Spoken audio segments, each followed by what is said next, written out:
जय हिंद, नमस्कार सर्व विद्यार्थी मित्रांचं स्वागत आहे आपल्या स्टिकर मराठी सरळ सेवा भरती या युट्यूब चॅनलवर. मी नीता घुले पानसरे तुमचं पुन्हा एकदा मनपूर्वक स्वागत करते.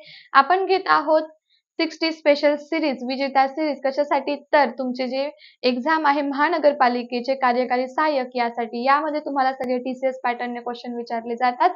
सो आपण सामान्य विज्ञानाचे क्वेश्चन घेत आहोत. आजचे सिरीज नंबर आहे 7वा. ठीक आहे, तर आधीचे पण जे सगळे क्वेश्चन आन्सर आहे ते एकदा जाऊन चेक करून घ्यायचे आहेत आणि त्याच्या रनिंग नोट्स सुद्धा काढल्या तर तुम्हाला त्याचा खूप सारा फायदा होऊ शकतो. ठीक आहे, तर सामान्य विज्ञानाचे प्रश्न उत्तरे आपण इथे घेत आहोत. लेक्चर सुरू करण्याच्या अगोदर सेशनच्या लिंकला जास्तीत जास्त शेअर करून घ्यायचे सगळीकडे आणि लेक्चरला सगळ्यांनी एक लाईक करून घ्यायचा आहे. ओके, तर सुरुवात करूया आपण आपल्या आजच्या लेक्चरला. तर बघूया पहिला प्रश्न. हे जे प्रश्न आहे हे सर्व तुमचे TCS पॅटर्न नुसार येणारे प्रश्न आहे. असेच प्रश्न तुम्हाला परीक्षेला विचारले जातात कारण महानगरपालिकेमध्ये मुंबईच्या आता तुम्हाला TCS पॅटर्न नुसार प्रश्न येणार आहे आणि आधीचे पण प्रश्न आपण बघितले तर ते पण ह्याच पॅटर्न नुसार होते. सो PYQ व अतिसंभाव्य क्वेश्चन आम्ही तुमच्यासाठी इथे घेऊन आलेलो आहोत जेणेकरून तुमच्या सगळ्या PYQ चा इथे अभ्यास व्हावा म्हणून. ठीक आहे, म्हणून सेशनला जास्तीत जास्त शेअर करून लिंकला काय करायचंय, शेअर करून सेशनला लाईक करायचंय. ओके, तर बघा खालीलपैकी एकपेशीय सजीवांचा गट ओळखा. एकपेशीय विचारलेला आहे तुम्हाला. ओके, तर एकपेशीय सजीव कोणते येणार बरं सांगा बरं. आता जे एकपेशीय आहे, ठीक आहे, तर एकपेशीय कोण येणार? किण्व, स्पायरोगायरा, युग्लिना आणि प्लाझ्मोडियम. ज्याला एकच पेशी आहे ते तुम्हाला विचारलेले आहे. एकपेशीय आणि बहुपेशीय जेव्हा प्राण्यांचे वर्गीकरण झाले तेव्हा काय केलं होतं? एकपेशीय आणि बहुपेशीय यांच्यामध्ये वर्गीकरण करण्यात आले. समपृष्ठरज्जू, पृष्ठरज्जू ह्याच्या आधाराने वर्गीकरण करण्यात आले. तर आपल्याला एकपेशीय प्राणी माहिती पाहिजे, जे आपण बघा ह्याच्यातही शिकलेलो आहे प्राण्यांच्या वर्गीकरणामध्ये आणि फर्टिलायझेशन प्रक्रियेमध्ये पण शिकलेलो आहोत. ठीक आहे, मग आता गट तुम्हाला ओळखायचा आहे अ आणि क. आता तुम्हाला ऑप्शन मध्ये काय दिलंय? अ आणि क. तर किण्व हे एक पेशीयच आहे. किण्व काय आहे? एक पेशीय. किण्व म्हणजे काय? ईस्ट. किण्व म्हणजे काय? ईस्ट. म्हणजे हा एक पेशीय आहे. क. प्लाझ्मोडियम सुद्धा एक पेशीयच आहे म्हणून क सुद्धा आपला आन्सर बरोबर येईल. ठीक आहे, मग अ, क आणि ड दिलंय. ठीक आहे, त्याच्यानंतर युग्लिना दिलेला आहे. आता तुम्हाला या दोघांपैकी ओळखायचंय की या दोघांपैकी एकपेशीय कोण आहे, स्पायरोगायरा की युग्लिना. आता स्पायरोगायरा हे एक प्रकारचं हरित शेवाळ आहे आणि याच्याबद्दल तुम्हाला भरपूर प्रश्न विचारले जातात. बघा, थॅलोफायटा, ब्रायोफायटा अँड टेरिडोफायटा यांचं वर्गीकरण झालेलं आहे. अबीजपत्री वनस्पती आहे. तर यापैकी स्पायरोगायरा ही एक काय आहे? थॅलोफायटा आहे. काय आहे? थॅलोफायटा. मग हिचं जे प्रजनन आहे थॅलोफाइट आहे. स्पायरोगायरा थॅलोफायटा मधलं शेवाळ आहे. कोणतं शेवाळ आहे? एक हरित शेवाळ आहे. कोणतं आहे? हरित शेवाळ आहे. ओके, कळलं. मग स्पायरोगायरा कसा आहे? मग बहुपेशीय आहे. एक पेशी आहे का? नाही. स्पायरोगायरा कसा आहे? बहुपेशीय आहे. ठीक आहे, मग आपला आन्सर काय येईल? अ, क आणि ड. पर्याय नंबर दुसरा योग्य. अ, क आणि ड काय आहे? एकपेशीय सजीवांचा गट आहे. समजलं असेल तर जाऊया पुढच्या प्रश्नावर. बघा, रक्तभिसरणाचा शोध लावणारे शास्त्रज्ञ कोण होते? रक्तभिसरणाचा शोध कोणी लावला? Blood circulatory system. आता रक्तभिसरण संस्थेचे प्रकार असतात है ना. आता आपल्यामध्ये कोणती रक्तभिसरण संस्था आहे? तर आपल्यामध्ये बंदिस्त रक्तभिसरण संस्था आहे. बंदिस्त का? कारण आपलं रक्त असं साचून ठेवलंय का कुठेतरी आणि त्याच्यामध्ये ऑर्गन आपले डीप आहे का? नाही. आपल्या शरीरामध्ये रक्त विविध पार्टला वाहून नेण्यासाठी, विविध ऑर्गन पर्यंत पोहोचण्यासाठी रक्तवाहिन्या प्रेझेंट आहे ना. मग ह्या रक्तवाहिन्यातून रक्त वाहून जातं, बरोबर. म्हणजे आपल्या शरीरामध्ये रक्त हे बंदिस्त रूपामध्ये वाहून जातं. तर काही सजीव असे असतात की त्यांच्या शरीराचं जे रक्त आहे ते कसं असतं की पूर्ण बॉडी कॅव्हिटी मध्ये रक्त भरलेलं असतं आणि त्याच्यामध्ये त्यांचे ऑर्गन डीप असतात. जसं की समजा ही काय आहे? बकेट आहे. ठीक आहे, या बकेटमध्ये समजून घ्या, बकेट समजून घ्या आता. ठीक आहे, आता ही समजा अशी बकेट आहे. तर या बकेटमध्ये इथे वॉटर आहे, पाणी तुम्ही भरलेलं आहे आणि ह्या पाण्यामध्ये तुम्ही काय केलं? कपडे टाकलेले आहेत. ठीक आहे, कपडे म्हणजे काय झालं? मग हा काय झाला? बकेट म्हणजे झाला सजीव. ठीक आहे, एक प्रकारचा सजीव. त्याच्यामध्ये भरलेलं पाणी म्हणजे काय झालं? त्याचं रक्त.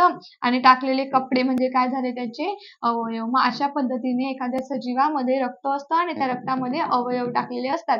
म्हणजे कोणतीही रक्तवाहिनी याच्यामध्ये नाही. याला काय म्हटलं जातं? अशा प्रकारच्या संस्थेला काय म्हटलं जातं? काय? तर खुली रक्तभिसरण संस्था. काय म्हटलं जातं?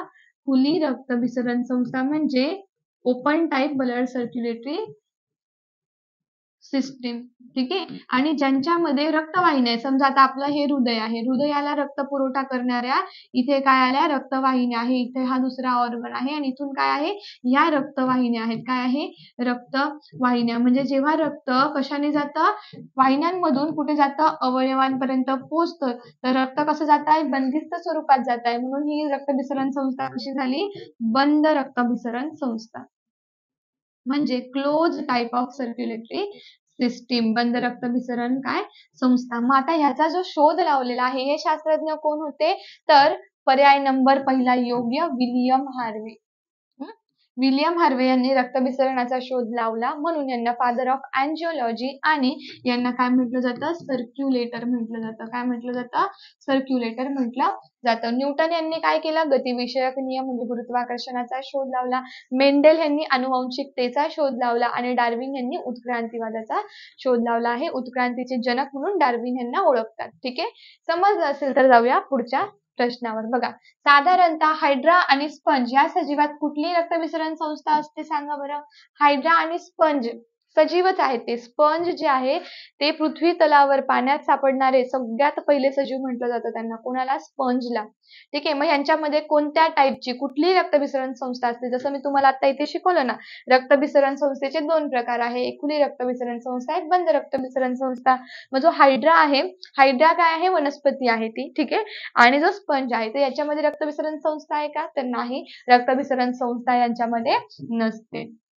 स्पंज असतात तुमच्याकडे, त्यांच्यामध्ये रक्तभिसरण संस्था असते का, नसते ना, म्हणजे याचा आन्सर काय येईल, पर्याय नंबर सी योग्य. ओके, पुढचा प्रश्न बघा, खालीलपैकी कुठले अवशेषांगे, ठीक आहे चला लक्ष द्यायचं आहे, खालीलपैकी कुठले अवशेषांगे आहेत. अवशेषांगेचा अर्थ काय होतो सांगा, अवशेष अंगे आहेत. मग अवशेषांगांचा अर्थ होतो जे आपल्या शरीरामध्ये नाहीसे, नकोसे, ठीक आहे, आहेत पण त्याचा आपल्याला काहीच उपयोग नाहीये, काही यूज नाहीये, त्याला आपण काय बोलतो, अवशेषांगे बोलतो, बरोबर ना. मग अपेंडिक्स, अपेंडिक्स कुठे असतं, समजा ही आपली आहे, ही आहे स्मॉल इंटेस्टाईन आणि त्याच्या बाजूने आपली कशी असते, लार्ज इंटेस्टाईन असते. थोडी काय असते, त्याच्या बाजूने आपली लार्ज इंटेस्टाईन असते. मग त्याच्या साईडला इकडे असं पिशवीसारखं स्ट्रक्चर असतं, याला काय बोलतो आपण, अपेंडिक्स बोलतो. काय बोलतो आपण त्याला, अपेंडिक्स. ठीक आहे, मग आता ते अपेंडिक्स आपल्यासाठी काहीच युजफुल नाहीये, काहीच गरजेचं नाहीये, है ना. मग ते काय झालं, अवशेषांग झालं. अक्कलदाढ, अक्कलदाढ आता कोणाची काढली पण जाते वाकडी चिखली आल्यानंतर, तरी मग त्या व्यक्तीची अक्कल कमी होते का, नाही होत ना. ह्याचा अर्थ अक्कलदाढ सुद्धा काय झाली, आपली अवशेषांग झाली, बरोबर. त्याच्यानंतर दिलंय माकड हाड. आता माकड हाडाचा काही उपयोग आहे का आपल्याला, कंबर आहे आपल्याला, ठीक आहे, त्याचा पाठीचा कण आहे म्हणून आपण ताठ उभं आहे, पण माकड हाडाचा आता सध्या आपल्याला काही उपयोग नाहीये. जो होमो सॅपियन सॅपियन, आपण आधुनिक मानव आहोत, आपण नुसतं होमो सॅपियन नाहीये, आपण होमो सॅपियन सॅपियन आहोत. ठीक आहे, आधुनिक मानव आहोत, तर आपल्याला काय नको आहे, माकड हाड नकोय. ठीक आहे, नंतर डोळ्यावरची भुवई. आता मला सांगा, डोळ्यावरची भुवईचा तुम्हाला काय उपयोग आहे, सांगा, आहे उपयोग, काय करतात डोळ्याच्या भुवईने तुम्ही, असं एकमेकांना इशारे करतात का, ए तू इकडे ये असं बोलतात का, काय करतात, काय, काहीच नाही करत, म्हणजे ती तुमच्या आयुष्यात नसेल. ठीक आहे, कोणाकोणाला भुवया नसतात, मग ते फक्त व्यक्तीचा चेहरा व्यवस्थित दिसावा यासाठी ते आहेत, पण त्याचा काही यूज आहे का, नाही. म्हणजे पर्याय नंबर काय येणार आपला, चौथा योग्य, अ ब क ड. हे सर्व काय झाले, आपले अवशेषांगे झालेले आहे, म्हणजे जे आपल्या शरीरात प्रेझेंट तर आहे पण त्याचा आपल्या शरीराला उपयोग नाही. समजलंय सर्वांना. तर जाऊ पुढच्या प्रश्नावर. बघा, जागतिक आरोग्य संघटनेचे मुख्यालय कुठे आहे, तर जागतिक आरोग्य संघटना म्हणजे WHO. WHO म्हणजे काय, वर्ल्ड हेल्थ ऑर्गनायझेशन. काय, वर्ल्ड हेल्थ ऑर्गनायझेशन. मग जागतिक आरोग्य संघटनेचे मुख्यालय कुठे आहे, ते की कुठे आहे, जिनिव्हा मध्ये आहे. कुठे आहे, जिनिव्हा मध्ये. कधी याची स्थापना झाली, 7 एप्रिलला 1948 ला, आहे ना. 7 एप्रिलला काय झाली होती, याची स्थापना झाली होती, म्हणून 7 एप्रिलला आपण काय म्हणतो, जागतिक आरोग्य दिन.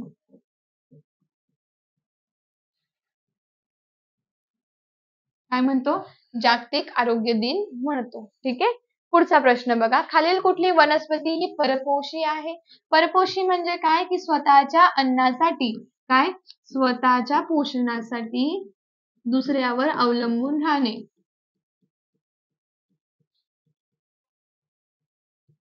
दुसऱ्यावर अवलंबून म्हणजे डिपेंड.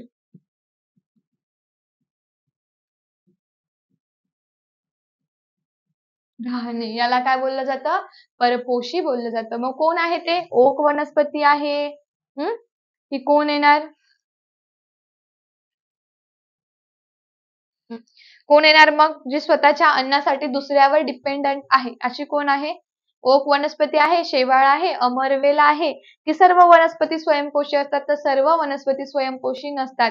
आपण वनस्पतींना ऑटोट्रॉप्स बोलतो, म्हणजे स्वतःचं अन्न ते स्वतः तयार करतात. पण काही असे पण असतात जे स्वतःच्या पोषणावरती दुसऱ्यावरती अवलंबून राहतात आहे ना, स्वतःच्या पोषणासाठी.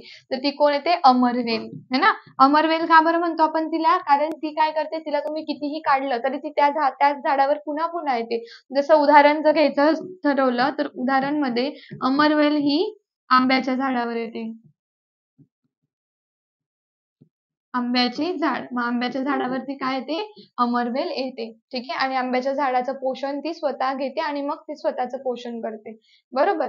चला पुढच्या प्रश्नावर जाऊ. बघा, खालील कुठल्या पेशी अंगकास उद्ध्वस्त करणारे पथक म्हणजे काय म्हणतात? उद्ध्वस्त करणारे किंवा त्याला सुसायडल बॅग म्हणतात बघा. काय म्हणतात? उद्ध्वस्त करणारे पथक लयकारिका, तंतुकणिका, आंतरद्रव्य ज्वालिका आणि गोलनिक काय? आता हे सर्व तुम्हाला काय दिलेले आहेत? सगळे दिलेले आहेत पेशी अंगके. काय दिलेत सगळे? पेशी अंगके. मग पेशी अंगकांमध्ये उद्ध्वस्त करणारे म्हणजे स्वतःच्या पेशीचं सुद्धा डायजेशन करून घेणारे असं कोण आहे? तर पर्याय नंबर पहिला योग्य, लयकारिका. लयकारिकांना आपण लायझोझोम म्हणतो आणि लयकारिकांना आपण सुसायडल बॅग सुद्धा म्हणतो. कारण ह्या काय करतात? यांच्यामध्ये पाचक विकरे असतात, म्हणजे डायजेस्टिव्ह एन्झाईम असतात आणि ते डायजेस्टिव्ह एन्झाईम काय करतात? जेव्हा ही बॅग खराब होते, जेव्हा ही पेशी खराब होते, बॅग नाही म्हणता येणार, जेव्हा ही पेशी खराब होते त्यावेळेस स्वतःच्याच पेशीचं काय करतात? ते फुटतात. ठीक आहे. ती पेशी फुटते, ती खराब होते, रप्चर होते आणि तिच्यामधले असलेले जे एन्झाईम आहे ते त्या पेशीचं डायजेशन करतात. म्हणून त्याला सुसायडल बॅग म्हणतात, उद्ध्वस्त करणारे पथक म्हणतात. प्रश्न कळला? उद्ध्वस्त करणारे पथक म्हणजे सुसायडल बॅग्स. कोणाला म्हटलं जातं? लयकारिकाला म्हटलं जातं. ज्यांना समजत असेल व्यवस्थित त्यांनी पटापट सेशनला लाईक करून घ्यायचं आहे. न बोलता लाईक झाले पाहिजे व्हिडिओचे. तुम्ही किती अभ्यास करत आहात आणि किती क्वेश्चन आन्सर तुम्हाला याच्याने समजत आहे हे सुद्धा मला ऑफलाईन कमेंट करून सांगायचं आहे. पटापट सगळ्यांनी ऑफलाईन मध्ये आन्सर करायचे, जेणेकरून मलाही कळेल की तुम्हाला क्वेश्चन आन्सर समजत आहे. ठीक आहे. लेक्चर आवडलं असेल तर जास्तीत जास्त शेअर करत चला आणि सेशनला लाईक सुद्धा करत चला. ठीक आहे. चला पुढच्या प्रश्नावर जाऊ. बघा, खालील कुठल्या भागामुळे स्नायू हाडांशी जोडले जातात? आता हे झाले स्नायू, हे झाले आपले बोन्स. ठीक आहे. आता हे काय आहेत? बोन आहेत. आणि हे काय आहेत? स्नायू आहेत. ठीक आहे. याला तुम्ही म्हणू शकता मसल्स आहेत. ओके. आता ह्या दोघांना जोडणारा इथे काय असतो? त्याला काय बोललं जातं? जोडणारी एक असते उती, ज्याला आपण बोलतो टिश्यू. पण कोणत्या प्रकारची असते? सांगा बरं मला. अस्थिबंध, स्नायुरज्जू, कास्ती, विरल उती. कोणत्या प्रकारचे आहे? आपण काय बोलणार त्याला? स्नायुरज्जू बोलणार. काय बोलणार आपण? स्नायुबंध.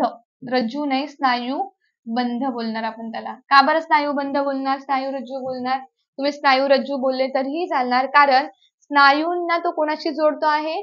अस्थी सोबत जोडतोय. समजा अस्थिबंध कोणाला म्हणणार आपण? दोन अस्थी आहेत. ठीक आहे. दोन अस्थींना जोडणाऱ्या उतींना अस्थिबंध म्हटलं जातं. कास्ती कोणाला बोललं जातं? दोन मसल्सला म्हणजे दोन स्नायूंना जोडणाऱ्या उतींना कास्ती बोललं जातं. विरल उती कोणाला बोललं जातं? तर विरल उती शरीरामध्ये आधार देण्याचं कार्य करतात. ज्या आधार देतात त्या उतींना विरल उती म्हटलं जातं. ठीक आहे. समजलेलं आहे? तर जाऊया पुढच्या प्रश्नावर. बघा, खालीलपैकी बरोबर विधान ओळखा. तर तुम्हाला याच्यापैकी काय करायचं आहे? बरोबर विधान ओळखायचं आहे. ठीक आहे. तर काय दिलं बघा, पुरुषांच्या वजनाच्या 40% व स्त्रियांच्या वजनाच्या 30% स्नायू असतात. आपल्या शरीरामध्ये स्नायू किती असतात? हे कशातून आलेले प्रश्न आहे? TCS pattern biology. ठीक आहे. बायोलॉजीतले प्रश्न आहेत. ठीक आहे. पुरुषांच्या वजनाच्या 30% व स्त्रियांच्या वजनाच्या 40% स्नायू असतात. नंतर दोघांच्याही वजनाच्या 40% स्नायू असतात. दोघांच्याही वजनाच्या 30% स्नायू असतात. काय येणार आपला? तर आपला येणार पर्याय नंबर पहिला योग्य. कारण पुरुषाच्या वजनाच्या 40% व स्त्रीच्या वजनाच्या 30% स्नायू आपल्या शरीरामध्ये प्रेझेंट असतात. म्हणजे पर्याय नंबर पहिला आपला आला योग्य. ठीक आहे. समजत आहे? सायन्स एक अशा पद्धतीचा सब्जेक्ट आहे जो फक्त तुम्हाला एक्झामसाठी नाही तर दैनंदिन आयुष्यामध्ये किंवा आपल्या फिजिओलॉजिकल कंडिशन समजून घ्यायला सुद्धा मदत करत असतो. म्हणून जेव्हाही कुठलं सायन्सचं लेक्चर बघाल तेव्हा आपल्या आयुष्यात काय हेल्प होणार आहे, काय मदत मिळणार आहे आणि ह्याच्याने आपल्याला काय नॉलेज मिळणार आहे या दृष्टीने बघितलं तर तुम्हाला रिव्हिजनचीही गरज पडणार नाही, है ना? तर सगळ्यांनी पटकन सेशन लाईक करून लिंकला शेअर करून घ्यायचं आहे. जाऊया आपल्या पुढच्या आणि शेवटच्या प्रश्नावरती. मला सांगा, वाघ व कुत्रा खालील कुठल्या वर्गीकरणात एकत्र येतात? वाघ आहे, ठीक आहे. आता वाघ एकदम वेगळा आहे आणि कुत्रा एकदम वेगळा आहे, ठीक आहे. पण वर्गीकरण करत असताना आपण त्यांना एकत्र कशात आणतो? जात. तर जात त्यांची एकत्र येईल का? कारण त्यांची स्पेसिस एक वेगवेगळी आहे, ठीक आहे. कुत्रा वेगळा आहे, वाघ वेगळा आहे, म्हणजे त्यांची जी स्पेसिस आहे ती वेगळी आहे, ठीक आहे. जीनस म्हणजे ते सारखे दिसतात का? नाही. प्रजात सुद्धा त्यांची काय वेगळी आहे. कारण वाघ आणि मांजर तरी तुम्ही एका जीनसमध्ये टाकू शकता, पण इथे ते पण वेगळं आहे. सॉरी, वाघ आणि मांजराला तुम्ही एका फॅमिलीमध्ये टाकू शकतात. तर ह्यांची फॅमिली पण वेगळी आहे. मग उरलं काय? उरलं गण म्हणजे ऑर्डर. मग गण म्हणजे ऑर्डरमध्ये काय येतं, की तो काय पोषण करतो, काय अन्न खातो. तर वाघ असो, कुत्रा असो हे मांसाहारी आहे. मांस खातात. म्हणजे आपण यांना कोणत्या गणात टाकणार मग? यांना आपण टाकणार कार्निवोरामध्ये. का बरं टाकणार? कार्निवोरा का बरं टाकणार? कार्निवोरा म्हणजे दोघं काय करतात? मांस भक्षण करतात. तर काय करतात? मांस भक्षण.